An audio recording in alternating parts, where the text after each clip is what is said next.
Hey guys, I'm Vakas Ahmed and today we are going to study Father to Son the poem which is written by Elizabeth Jennings.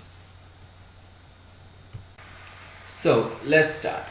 Father to Son is a poem describing the troubled relationship between a father and his son in the present times. Father to Son एक poem है जो describe करती है आजकल के ज़माने में कैसी रिलेशनशिप चल रही है एक फादर और उसके बेटे में. The poem emphasizes the generation gap between the father and the son and expresses the father's pain and helplessness in failing to understand his child. ये जो पोएम है एम्फसाइज करती है मतलब कि फोकस करती है जनरेशन गैप पर. जनरेशन गैप आप सबने सुना होगा. जनरेशन गैप क्या होता है? जनरेशन गैप होता है कि मतलब एक तरीके से हमारे पेरेंट्स और हमारे सोच में बहुत ज़्यादा मतलब फ़र्क है. ये क्यों है? जनरेशन गैप की वजह से, क्योंकि वो पुराने ज़माने के, हम नए ज़माने के सीधी सी बात है. इसमें ये बताया गया है कि जो जनरेशन गैप है एक फादर के और उसके बेटे के बीच में, उसकी वजह से कितनी ज़्यादा प्रॉब्लम हो गई है कि जिसकी वजह से एक फादर अपने बेटे को समझ ही नहीं पा रहा है आजकल. इतनी ज़्यादा मतलब हमारे जनरेशन की सोच बढ़ गई आगे. और फिर इसकी वजह से जो फादर होते हैं वो बहुत ज़्यादा गिल्टी फील करते हैं, बहुत ज़्यादा पेन होता है उन्हें कि आखिर हम अपने बच्चों को अंडरस्टैंड क्यों नहीं कर पा रहे हैं. वो अपने आप को एक तरीके से पूरी तरह से हेल्पलेस समझते हैं. The father realises the distance between them and wishes to bridge the gap. Father जो है इस पोएम में उसने ये गैप पहचान लिया कि बहुत बड़ा गैप है, मुझे इसको ही भरना पड़ेगा, ब्रिज करना पड़ेगा. ब्रिज करना मतलब गैप को भर देना, एक तरीके से इधर बोला है. गैप को भरना पड़ेगा ताकि मैं अपनी फैमिली में खुशियाँ ला पाऊँ. द फादर रिमार्क्स दैट दो they had been living in the same house for years now, he doesn't not understand his son.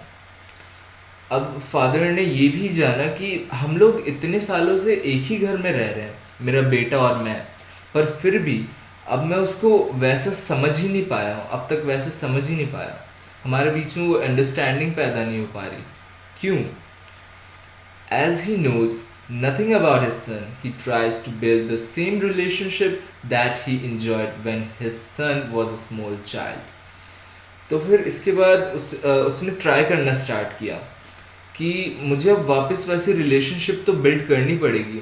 अब मैं कैसी रिलेशनशिप बिल्ड करूँ? तो वो सोचता है कि जब मेरा बेटा बहुत छोटा बच्चा था, जब उन दोनों के बीच में उस टाइम जैसी रिलेशनशिप थी, अब मुझे वैसी बिल्ड करनी पड़ेगी. मतलब एकदम जॉयफुल रिलेशनशिप, फ्रेंडशिप, एक तरीके से फ्रेंड्स की तरह, जैसे बचपन में हमारे फादर हमारे साथ होते हैं वैसा. The father wonders if he is responsible for destroying the basic personality of his son, or if his son now belongs to a world to which his father does not.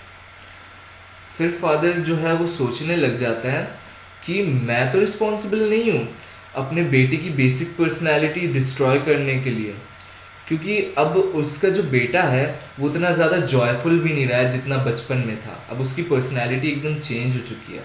और वो बोलता है या फिर अब मेरा बेटा किसी और ही दुनिया को बिलोंग करता है, मतलब उसकी सोच बहुत ज़्यादा ही चेंज हो गई है, मतलब आगे बढ़ गई है जहाँ तक मेरी सोच नहीं पहुँच सकती. He regrets their talking like strangers and lack of understanding. He regrets का मतलब है अफसोस जताना. वो बहुत ज़्यादा अफसोस करता है कि अब मैं और मेरा बेटा एक तरीके से स्ट्रेंजर्स जैसे बात करते हैं. The son is much like his father in appearance, but they do not share common interest or taste. जो बेटा है वो तो अपने फादर के ऊपर अपीयरेंस में, मतलब ऊपर से दिखने में पूरा सेम टू सेम, मतलब सेम टू सेम भी नहीं, लेकिन अच्छा मतलब उनकी जैसे सेम, मतलब थोड़ा बहुत अपीयरेंस है. लेकिन जो उनके इंटरेस्ट है, मतलब जो सोच है और फादर की और उनकी बेटे की, वो कहीं से भी मिलती जुलती नहीं है. तो इससे पता चलता है कि जनरेशन गैप ने कितना ज़्यादा असर डाला है आजकल की फैमिलीज़ के ऊपर. Silence is what surrounds their relationship, and there is a complete lack of communication between them. Silence मतलब कि पूरी हर जगह उनकी खामोशी छाए रहती थी जब वो दोनों साथ में बैठते थे. वो एक दूसरे से बात ही नहीं कर पाते थे क्योंकि उनकी सोच ही अलग अलग है, तो बात कैसे करें, है ना. The father wishes his son to return to him in his own surroundings rather than see him to move out to make his own different world. जो फादर है वो सोचता है कि अब मुझे ही अपने बेटे के पास पहुंचना पड़ेगा, वरना फिर मेरा बेटा दूसरे वर्ल्ड में खो जाएगा और मैं उससे कभी भी मतलब जुड़ नहीं पाऊंगा, वैसी रिलेशनशिप बिल्डअप नहीं कर पाऊंगा. The father is ready to forgive his son for everything and rebuild the relationship to have a new start. Last में फिर फादर अपने बेटे को फॉरगिव कर देता है, मतलब कि माफ़ कर देता है जो भी पास्ट में हुआ उसके लिए, और वो अब चाहता है कि हम नई रिलेशनशिप बिल्डअप करें और नई शुरुआत करें. The father feels that they should live together. फिर फादर जो है वो सोचते हैं कि हम साथ में मिलजुल के रहना चाहिए.